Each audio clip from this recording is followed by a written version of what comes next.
Revolutionary greetings to one and all. My name is Mahmoud, the chairperson of the Kurdish Human Rights Action Group in South Africa, and I bring you greetings from all our members in South Africa.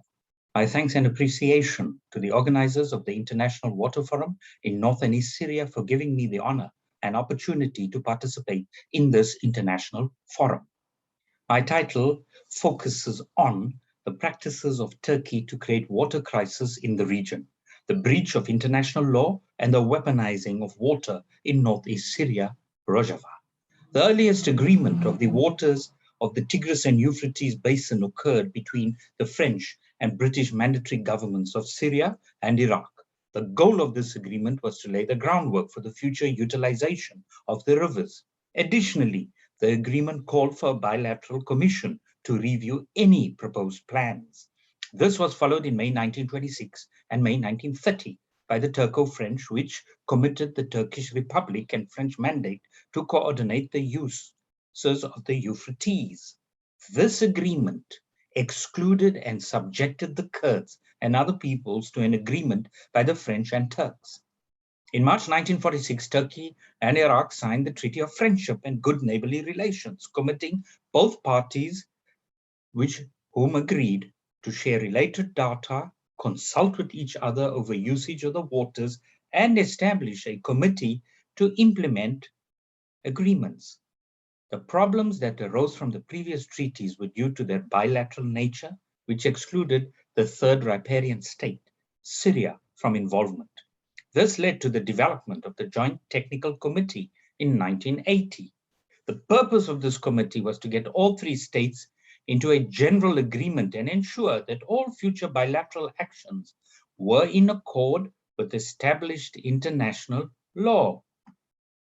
While a definitive trilateral agreement failed to take shape under the committee, by the end of the decade, an agreement was reached between Syria and Iraq over the Euphrates waters. Iraq was granted 58% of water that flowed out of Turkey. However, that amount would be determined solely by Turkey. The larger failure of all three states to agree on a trilateral arrangement stems largely from each state interpreting their right to the waters of the Tigris-Euphrates basin in different contexts. Turkey has largely followed the Haman Doctrine. Turkey considers the Euphrates as well as the Tigris to be national or boundary rivers. Therefore, Turkey has made claims that the locations of both rivers originating within its borders give it sovereign rights over the water. The positions taken by Syria and Iraq, however, is that the Euphrates is an international river, and both countries believe they have acquired rights to the waters. The Afrin River flows from Turkey into northwest Syria and back into Turkey, while the Orontes runs through the Turkish of Antakya before connecting with Syria and has been a source of contention between the two countries. Turkey has spent billions of dollars in the past decades building dams to increase its water reserves and boost its hydroelectric capabilities. But a number of the projects, particularly the Ilisu and Yusufeli dams, have faced delays after several companies withdrew funding following human rights violations by the Turkish state. When Turkey commenced the Southeastern Anatolia project, also known as GAP, to dam sections of the Euphrates and Tigris rivers north of the Syrian-Turkey border. Finding themselves without control of their waterways, Syria and Iraq formed an alliance, ignoring the previous disputes which divided them. This was to confront the issue of water control. Iraq and Syria watched with apprehension the construction of the Ataturk Dam in Turkey. Its other projects have drawn severe criticism for the projected system of 22 dams on the Tigris and Euphrates rivers. Downstream neighbors, Syria, Iraq, and Rojava in particular, have been bearing the brunt of Turkey's weaponizing of water, contrary to international law and pursuing its imperialistic agenda in the region. The GAP or GAP also allows Turkey to cut water flowing downstream in the short term at short notice. This was demonstrated when Turkey filled the reservoir of the dam as way back in 1990, which resulted in damaging consequences for the two downstream riparian states. In the first phase of filling the reservoir, both Iraq and Syria were given a month's notice of reduced water flow, with additional water to be released the month after the filling to make up for the shortfall. In the second phase of the filling, however, Turkey gave no advance warning to either state, and the 500 cubic meters per second water flow was reduced to 165.34. Turkey's downstream neighbors are thus faced with a situation where long-term water supplies are in danger, while at the same time, the threat of short-term shortages and stoppages from a belligerent neighbor and human rights violator, Turkey. We may argue that water conflict is nothing new to international relations, and as a result, there have been a variety of principles a riparian state may use to justify its actions in disputes. However, as nothing is codified beyond the Helsinki Rules of 1966 or the 1997 United Nations Convention on Law of the Non-Navigational Uses of International Water Courses, as well as the lack of enforcement, there is little precedent for states to fall back on in disputes, which in turn extends conflicts over water. Of the principles used by the states, the basis for their arguments, 3 different categories may be considered: upstream riparian control of water, ancestral rights, and equitable. Of the categories of principles mentioned, the first and second are not considered legitimate in today's international system. The first category of upstream and downstream riparian control of water is outdated and lacks legitimacy due to the fact that no state can claim a monopoly on the usage of a resource as vital as water with support from the international community. However, it is still claimed by states today who insist that as upstream riparian states in whose territory bodies of water are formed, it is their sovereign right to do with the river as it pleases, as if they were national.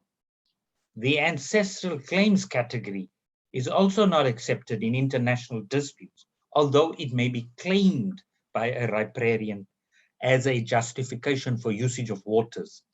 The lack of thought given towards future development results in an inequitable utilization of the waters, which may fuel and does fuel current and future disputes, and allow for the imperialist state of Turkey to continue getting away and not being held accountable for its draconian conduct in the region.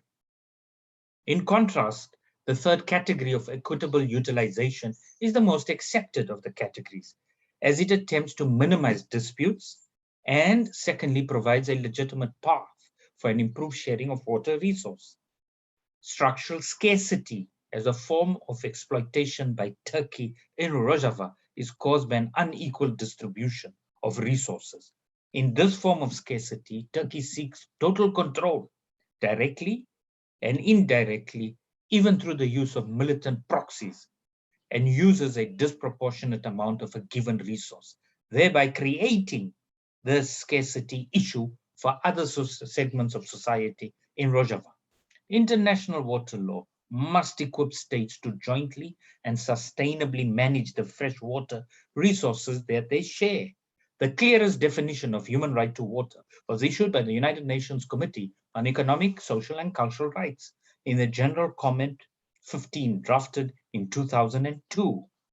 It was a non-binding interpretation that access to water was a condition for the enjoyment and right to an adequate standard of living, inextricably linked and related to the right to the highest attainable standard of health, therefore a human right. It stated the human right to water entails everyone to sufficient, safe, accessible, physically accessible, and affordable water for personal and domestic uses. Water, being a human right, should be given to all people because it is essential to life.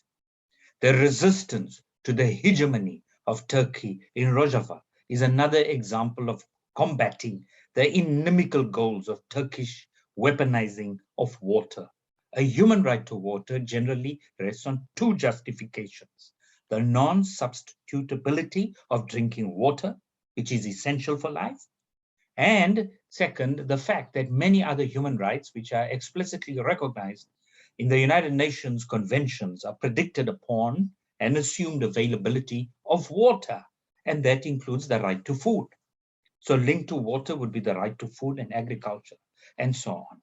The United Nations declared access to water as a fundamental basic human right under Articles 11 and 12 of the International Covenant on Civil and Political Rights, the ICCPR, which identifies and protects rights at an international level. The Millennium Development Goals, or the MDG of 2000, includes the sharing and fair allocation of water as a major goal. The United Nations and MDG recognize water as a human right, and every human being is entitled to water use.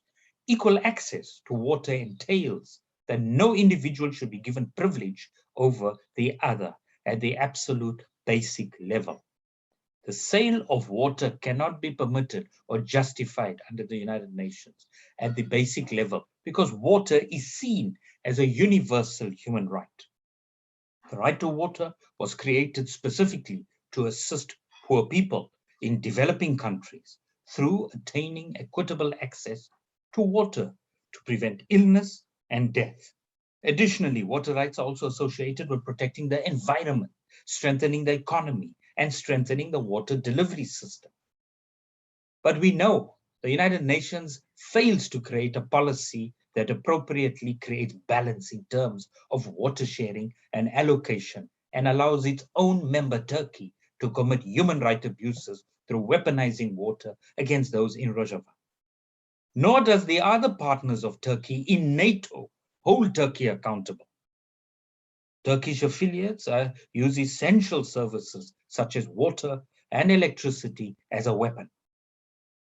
Turkish affiliated armed groups which control the Alok water, or which exercise control over the Alok water pumping station in Ras Al Ain, have repeatedly disrupted water supplies, affecting access to water for a million people in the city of Al-Hasaka and surrounding areas, including extremely vulnerable displaced peoples in various IDP camps.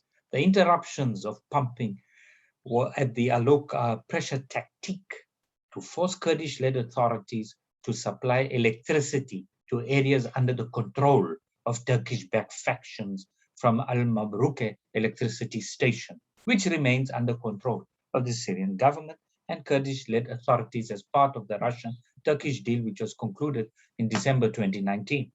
International law prohibits destroying, removing, or rendering useless objects, such as water installations that are indispensable to the survival of the civilian population. Impeding access to water, sanitation, and electricity endangers the lives of people, a danger rendered all the more acute amid the fighting this global COVID-19 pandemic. Turkish authorities' failure to ensure adequate water supplies to Rojava are by extension compromising humanitarian agencies' ability to prepare and protect vulnerable communities in the COVID-19 pandemic. Furthermore, the Alok water station provides water supplies for populations that are already deemed vulnerable, including in the Al-Hol and Arisha camps, which host thousands of Syrians, Iraqis, and foreigners who lived in areas formerly held by ISIS. Human Rights Watch has documented the terrible conditions in these camps, including the sewage trickling into tents, the residents drinking washed water from tanks that contain worms and pesticides and other diseases. These shocking conditions are exacerbated with the water supplies cut off and will only put the population in that area at a greater risk of contracting the COVID-19. Under international human rights law and the laws of war, all parties to an armed conflict must protect objects that are indispensable to the survival of the civilian population, including those necessary for water distribution and sanitation. Parties to the conflict need to ensure civilians access to adequate water and sanitation. International human rights law also obligates governments and de facto authorities to respect the right to water and ensure that people can enjoy clean, available, acceptable, accessible, and affordable water and sanitation. In flagrant disregard for international law, Turkey is targeting innocent civilians and the destruction of all their environmental and cultural objects, which the Turkish army attacked the infrastructure in Afrin, including dams and factories. Those attacks constituted a gross violation of international law. Turkey's breach of international law is not only the opinion of solidarity and human rights groups. The Council of Europe has, through the European Court of Human Rights, condemned Turkey over 2,800 times since 1959. In Rojava, the weaponizing and control of water by Turkey is calculated to make their living conditions unbearable and seeks to force the people to submit to its authority. These extremists who surround the current Turkish government know perfectly well that Rojava does not threaten them militarily. It threatens them by providing an alternative vision of what life in the region could be like. Turkey should not try and delegitimize people's rightful claims to natural resources such as water by branding them terrorists. Above all, they feel it is critical to send the message to the people across Rojava that if they rise up for their rights, let alone rise up in arms, which they are entitled to do, the likely result is that they will be denied their right to the most basic source of life, water, and be maimed and killed. And none of the major powers will raise an objection. What a disgrace to the international community. There is a word for such a strategy. It is called terrorism, a calculated effort to cause terror. The question is, why is the rest of the world cooperating?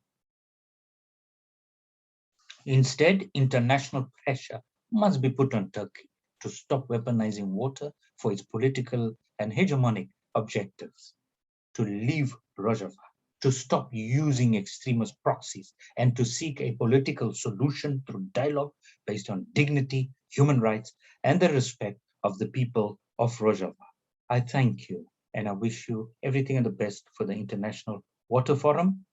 Until we meet again, everything the best. Thank you.